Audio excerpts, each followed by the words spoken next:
Alright guys, this is Lewis and this is part 2 of looking into the copper revolution and Jason Hommel and just analysing some of the things that I'm getting from it. If anyone hasn't seen the previous video, part 1, you definitely need to watch part 1 probably before you watch part 2, because I try and talk about my observations on copper toxicity and some of the reasons why I think he's inaccurate. Just looking at his copper toxicity post, he thinks he can compare rats with humans and babies with adults, you know, and that copper's all right to take just because he can take it, and it's riddled with all sorts of terrible inaccuracies. So what I'm going to do is I'm going to just reply to this post that he wrote about me. What he ended up doing was writing this post after I spent an hour just trying to put my claims across in a nice, honest way. So he wrote this post about me. Just before posting it, muted me from the group so I could see it, tagged me in the post, and allowed the comments to be open. Where I come from, we call these people weasels, because that's a bit of a sly. It's a sly thing to do, to be honest. I mean, let's be fair. Writing a post about someone and not allowing them space to reply is unprofessional. It's low in integrity. It questions. You have to question people's moral compass. And it's a huge red flag. It gives this person zero credibility, even if he's right, which I don't think he is right. The credibility just goes completely out of the window, unfortunately. So for me, I've seen enough to move on from this ideology. The Facebook group is very cult-like, unfortunately. Like I said, I did go into it with an open mind. I do believe we're in 2022. Things move forward, new technology comes in, new information comes out, and we need to be humble in realising that we don't know all of the answers. But unfortunately, with this particular ideology, if you do try to present some reasoning, any questions, and do any form of just logical analysis, the chances of you being banned will be high. He basically banned me because he says I was advertising, which I'm not advertising. I came in asking for a specific question. I didn't get that question answered. I specifically mention in the comments, when people was asking things, can I hear more about you? What's your app called? I actually specifically said I do not want to do that because I don't like doing that in people's groups. But he said I was advertising. Complete BS. Just wanted an excuse to get me out because he was feeling uncomfortable with the analysis. As simple as that. He felt uncomfortable with the analysis, and it's literally as simple as that. So we're going to go through this post. Again, it's probably just as bad, if not worse, than the previous video when I looked at his copper toxicity article. So he's trying to refute hair analysis, even though he knows nothing about it. He's even admitted that hair analysis is not consistent across laboratories, and is also not very consistent even by giving hair samples from the same person to the same lab twice. There are numerous independent studies that consistently show that hair analysis is unreliable. So these studies have all been debunked. I will in the future do a video on that. I did mention in the previous video, one of the studies, for example, was a man who sent a sample of his daughter's hair, which was this long, chopped it up into inches, and sent it off to different laboratories. As we all know, we only take about ½ an inch from the root because that gives us the past 3 months average of our mineral patterns. If you start going down the hair, you start going back in time. So obviously you are going to see different results from different labs. That's just common sense. That was one of many that's already been debunked. Another one I have mentioned it in the previous video, I think I go into it a little bit more deeply, so I don't want to go into it too much, is that I agree that in the hair analysis sphere, what is confusing is when labs wash the hair sample and when labs don't wash the hair sample. We find that the gold standard is not to wash the hair sample, and the only people really that do a really good job of it is ARL and trace element, so I understand the confusion there. I've sent multiple samples to ARL of obviously 1/2 inch root from all around my head, mixed it up, split it, sent it off, and the results that come back are extremely accurate, pretty much the same. You can't expect the minerals to be exactly the same, in my opinion, because we're working in parts per million and parts per billion, so there's going to be tiny slight differences, but the way you read hair analysis tests is via patterns and in ranges. So, you know, the patterns always come back accurate, whether it's a 4 lows pattern, whether people are having a copper dump, whether people are having an amigo dump, 3 highs, 3 lows, 4 highs. I've never done that test and it's come back where one tests in 4 lows and one's in, you know, calcium shell, slow oxidation. It just doesn't come back. As long as you use them 2 labs, you'll find that for the most part, it's extremely accurate. Yeah, you might see, you know, a calcium level on one at, you know, 222 milligrams or parts per million, and then on the other one it might be 224. It's tiny differences, similar to blood tests. If you was to take 2 vials of blood and run it, you know, process it and look at things in parts per million, you're going to see something similar, you know, where the results are slightly off just because it's 2 different vials, but you should be able to read, you know, the important patterns from it. So I will go into another video further down the line, to be honest, because I'm going to put this one to bed to refute that. Interestingly enough, he sends a Wikipedia article, which, you know, is ironic, because, you know, Wikipedia can basically be edited by anyone. I was watching a documentary not long back, and it was a documentary about the guy that basically wrote all of the COVID Wikipedia pages, and he was just some random guy in America that, you know, works down at I think he worked in a supermarket or something like that. So you know, the irony of presenting someone with a Wikipedia article is pretty weak. But yeah, the references in there are probably something to look at.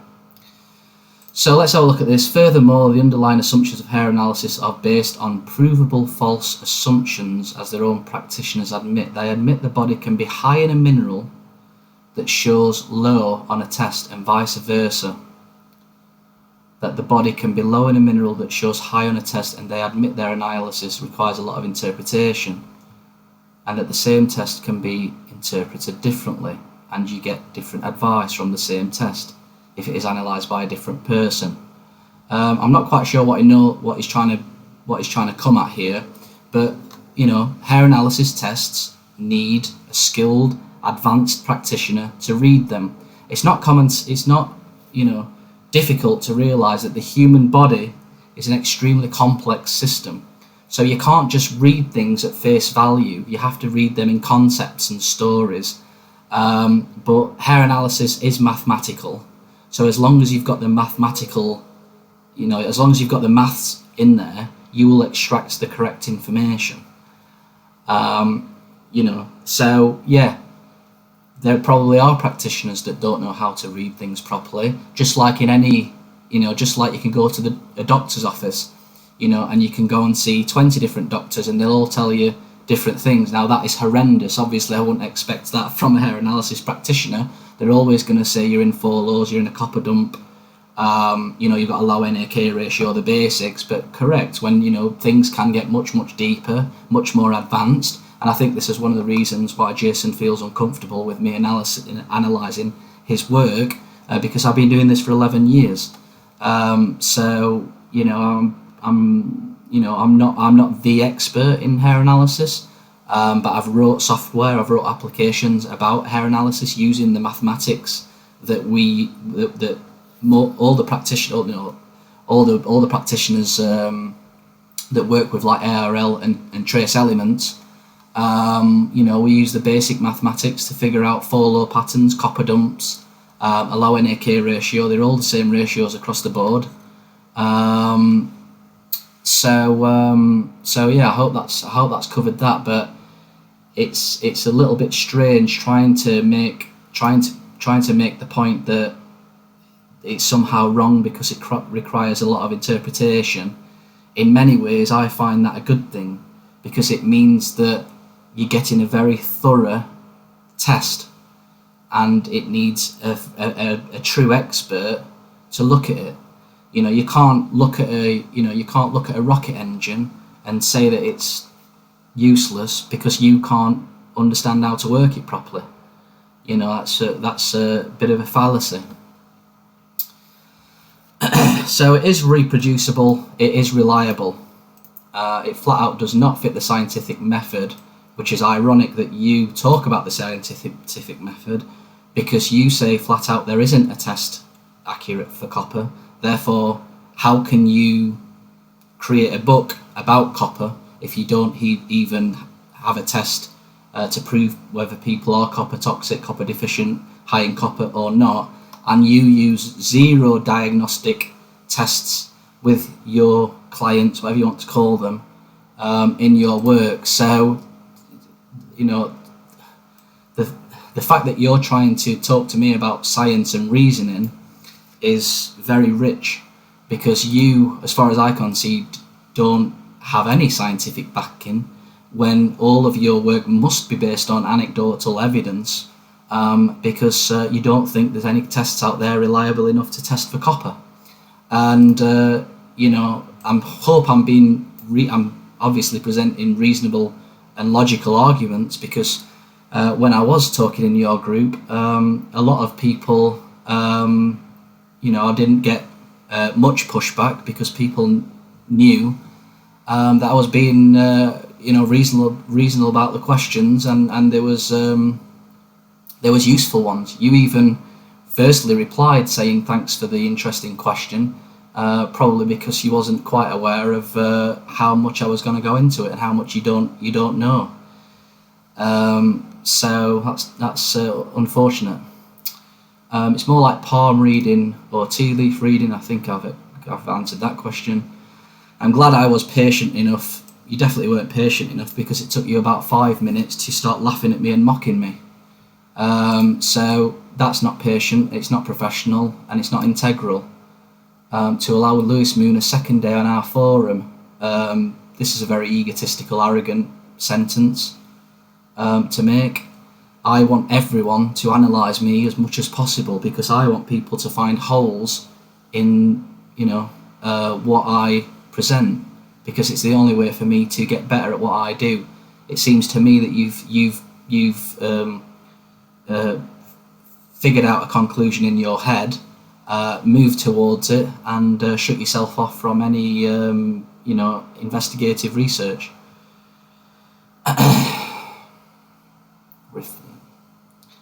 It is partly to refute these charlatans that I wrote my book in the first place. Well, you've said yourself that you was only aware of Morley Robbins, who wrote a book talking about copper supplementation.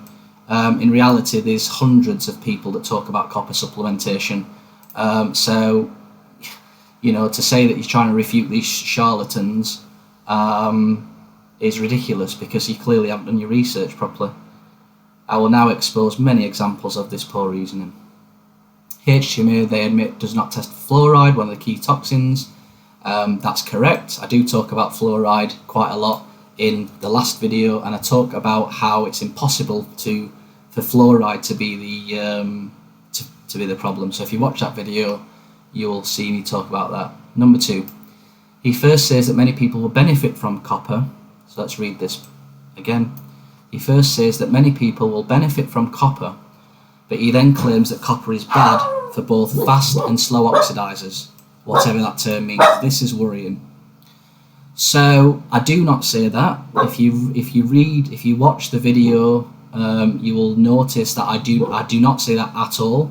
I talk about how important it is for people in fast oxidation to take copper, and I talk about how important at times, well, probably all the time in fast oxidation, but you also have to look at other factors that you need to supplement in fast oxidation as well, and you need to supplement copper in slow oxidation as well at times. There's other times where copper is actually very bad for a slow oxidizer. So that's incorrect. This is another problem that I'm getting with Jason, is that he misunderstands everything that I say, everything, which is concerning. This is even more concerning for a health practitioner or someone who's talking about health to not understand what metabolic typing is. That is basic 101. That is health 101. How metabolism works and metabolic typing. So to come out and just say whatever those terms mean is, in my opinion, you definitely shouldn't be working with someone who doesn't understand that these terms, because it is so important when you're giving people supplementation to understand what metabolic type they are, because they will react to it in different ways. So this is very, very, very concerning in my opinion.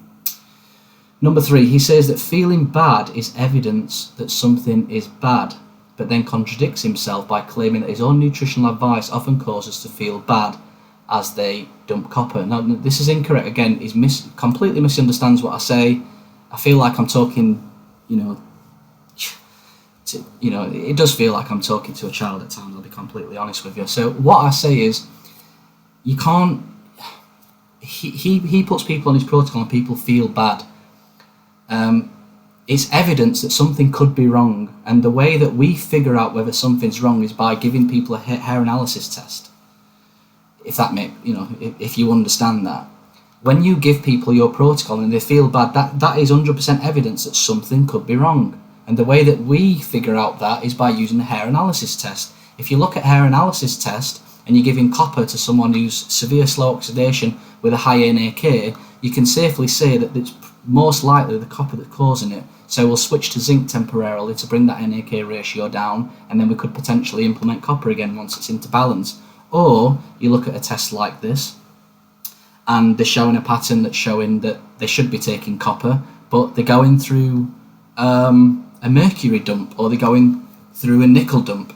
Then you would say to them, well, it looks like everything you're doing is fantastic, you're removing mercury, you're removing nickel, we don't need to change your copper supplementation. So again, completely misunderstood what I was saying, and for a professional who's apparently well versed in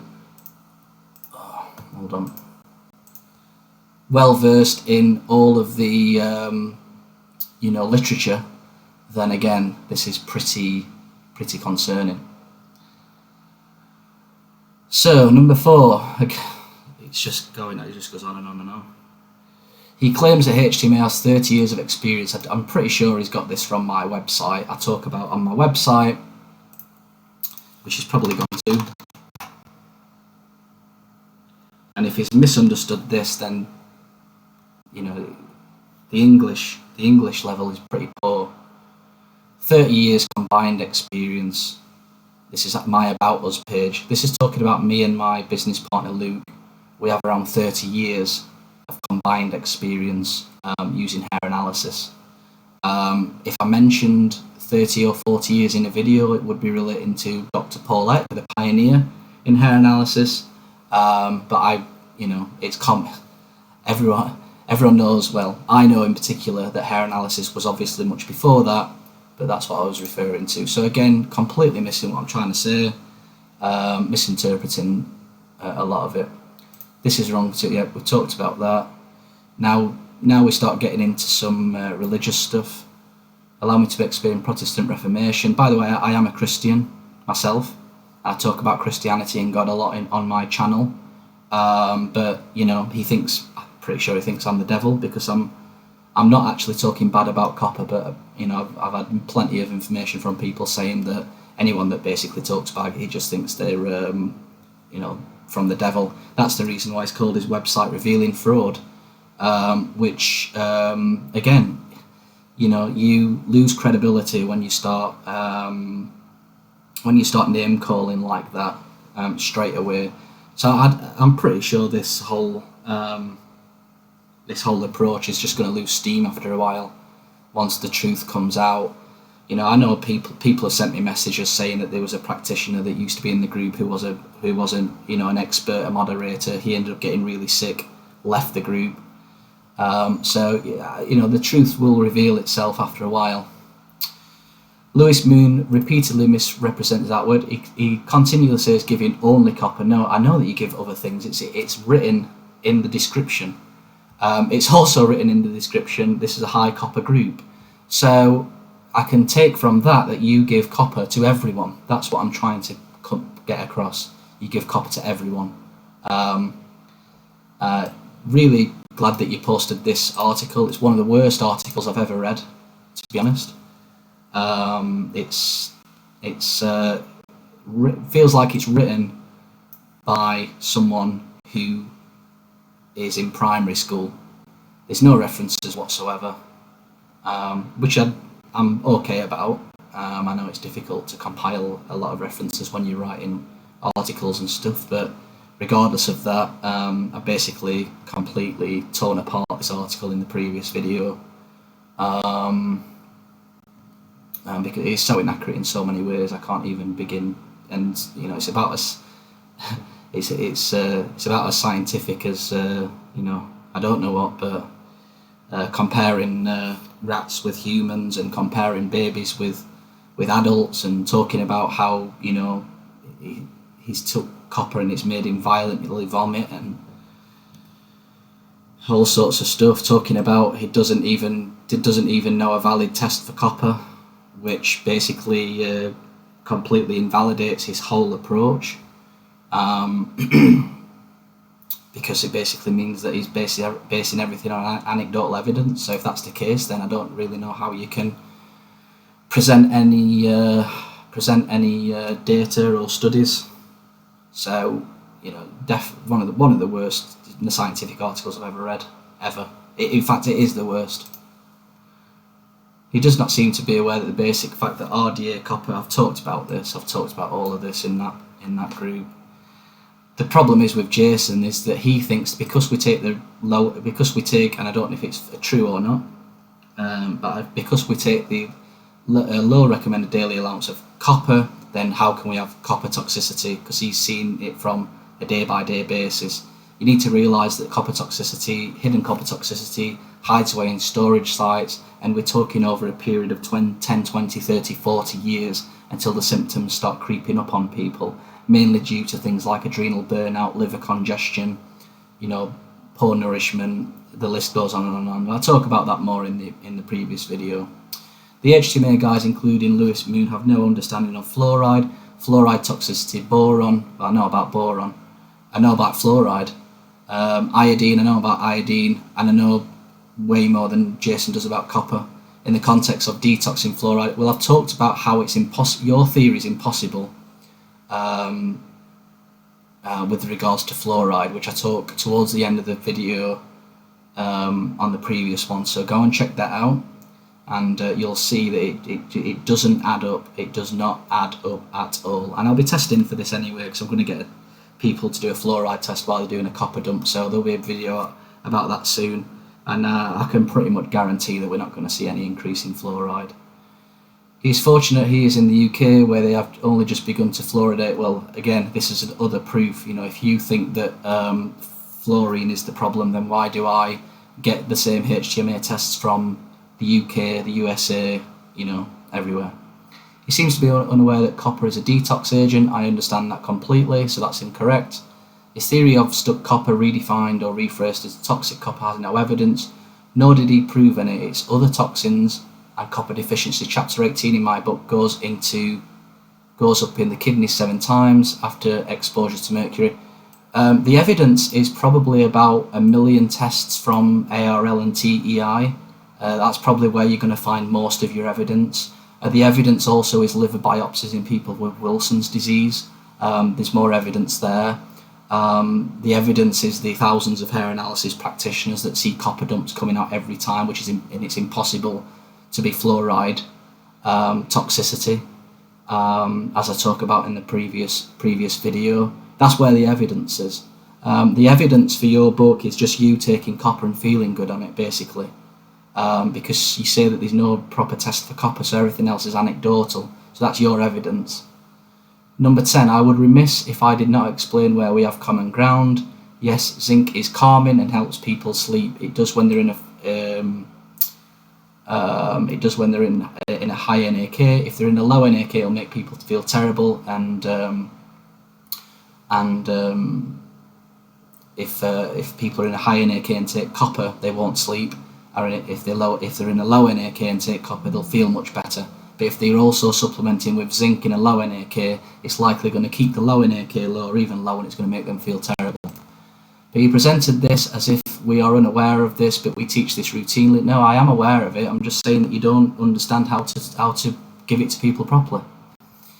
Yes, we both know that copper helps us retain salt. Copper also helps us retain magnesium. He seems to be unaware of that. This is another lie, because I talk about the sodium-potassium ratio all the time. He left Dr. Wilson, a more popular HTMA guy, who I refute in my book. So we've got common ground there. And this is what I mean. You know, I'm humble enough to know that I don't know all the answers.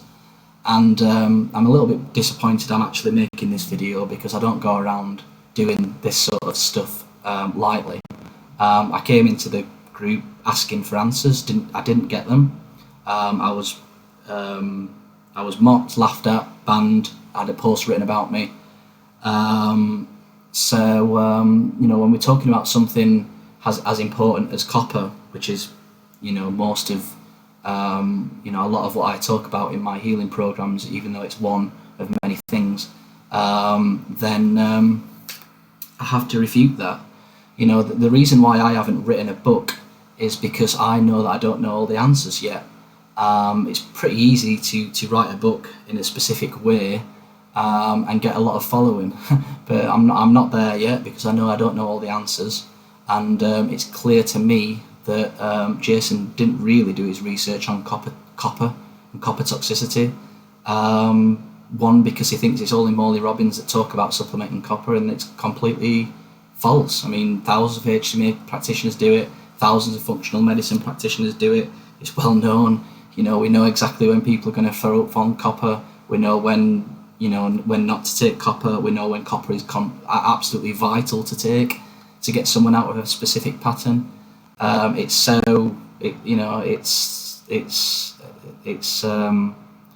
well known. It's difficult for me really to put into words. He seems to be unaware that copper helps detox mercury. Again, referencing our quick start guide. Yep, I'm aware of this. You can see it on air tests. He seems unaware. I mean, it's funny how you say all this. He seems unaware, and then ban me from the group so I can't reply. You know, that's a weasel move, weak move, from someone who's not a professional and has zero integrity, in my opinion. Seems to be unaware that since copper helps make methylmethionine, which detoxes mercury, also detoxes copper. Once again, proving that copper helps to excrete copper. Once again, showing that copper does not create toxicity conditions. Again, completely misunderstands what I'm trying to put across. Most of the time, we will give people copper supplementation. So again, it's as if I'm talking to a brick wall. I've tried to explain this numerous times, but it doesn't really seem to sink in. He falsely accuses us of not testing. Correct. Numerous times people have messaged saying it just works on symptoms, when there are hundreds of scientific tests referenced in the book, but he says himself that there is no good test for copper, so how are these scientific tests valid? He repeatedly violates our two policies. No spam. I don't know how we're spamming. I have uploaded the screenshot for people to see, and I do talk about, you know, specifically I told people that I'm not going to add in my information. I'm not going to add in my app, because this is just you know, a mature discussion, and he's basically didn't want me to analyse him, so he's tried to find ways to block me. I talk about the no slander in the in the other video, I says I think you can kill people doing something like this, giving people high copper. You know, you only have to go to just type it in Google.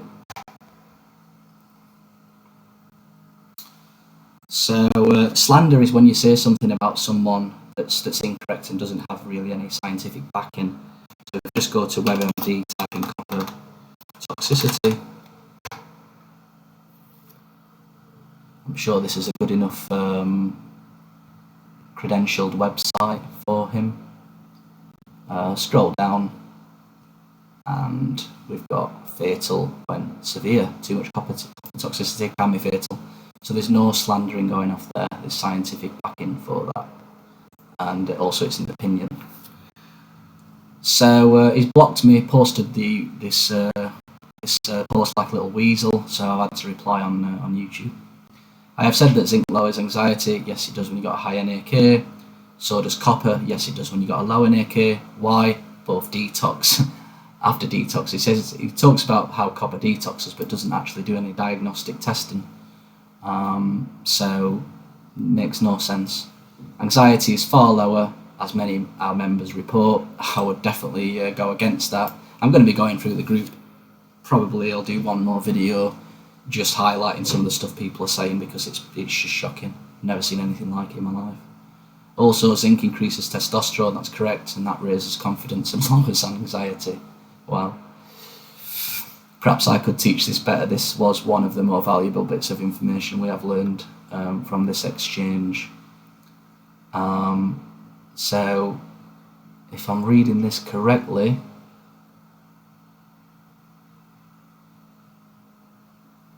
testosterone and that raises confidence.